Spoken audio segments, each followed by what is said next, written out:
مسند احمد بن حنبل کی حدیث نمبر ہے 8036۔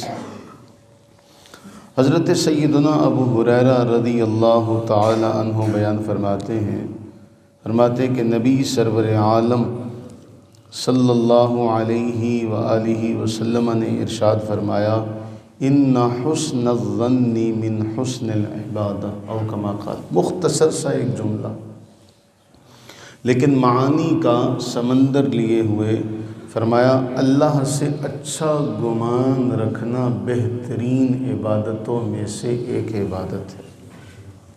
سنن ابو داؤد کے اندر ہے، ان حسن الظن باللہ من حسن العبادہ، کہ بہترین عبادتوں میں سے بہترین عبادت یہ بھی ہے کہ اللہ تعالی جل وعلا سے اچھا گمان رکھا جائے، امید اچھی رکھی جائے، گمان اچھا رکھا جائے کہ اللہ تعالیٰ اچھا کرے گا۔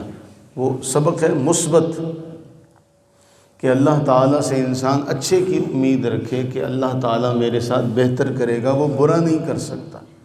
جب ہمارے ذہنوں میں یہ ہوگا تو اللہ تعالیٰ ہمیں کبھی بھی جو رستہ ہے ہدایت کا، اس سے اللہ تعالیٰ محروم نہیں ہونے دے گا، ہمیں اس پر استقامت دے گا۔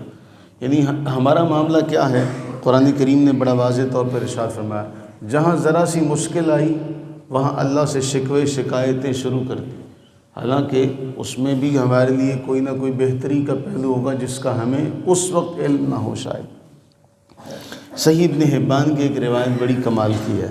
حضرت انس بن مالک کہتے ہیں، 2 آدمیوں کو جہنم سے نکالا جائے گا کل قیامت کے دن، جب سب معاملہ ہو جائے گا، یخرج رجلان من النار، 2 آدمیوں کو جہنم سے نکالا جائے گا، اللہ کے حضور پیش کیا جائے گا تو اللہ تعالیٰ ارشاد فرمائے گا، ان کو جہنم میں ڈال دو۔ انس بن مالک کہتے ہیں کہ رسول اللہ صلی اللہ علیہ وآلہ وسلم نے ارشاد فرمایا، وہ جو 2 ہوں گے نا، ان میں سے ایک اللہ تعالیٰ کی طرف بار بار دیکھے گا اور یہ کہے گا، یا ربی ما کان ھذا رجائی، اے میرے رب مجھے یہ امید نہیں تھی۔ اللہ تعالیٰ اس سے پوچھے گا، تیری کیا امید تھی؟ تیرے دل میں کیا تھا؟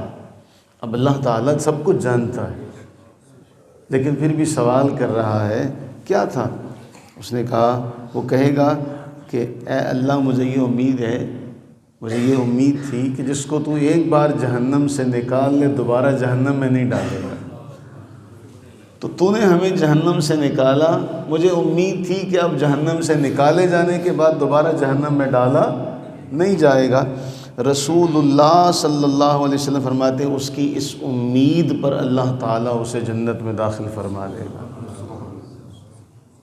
اب ان حسن الظن باللہ من حسن العبادہ، اللہ سے اچھا گمان رکھنا بہترین عبادتوں میں سے ایک عبادت ہے۔ اللہ سے دعا کریں کہ اللہ تعالیٰ ہمیں اچھا گمان رکھنے کی توفیق عطا فرمائے۔ شیطان کیا چاہتا ہے کہ وہ اچھا گمان نہ رہنے دے، وہ طرح طرح کے وسوسے ڈالے، طرح طرح کے معاملات ہمارے دل میں ڈالے۔ اللہ سے ہم دعا کریں کہ اللہ ہمیں اس کے شر سے، اس کے فتنے سے محفوظ فرمائے۔ آمین ثم آمین۔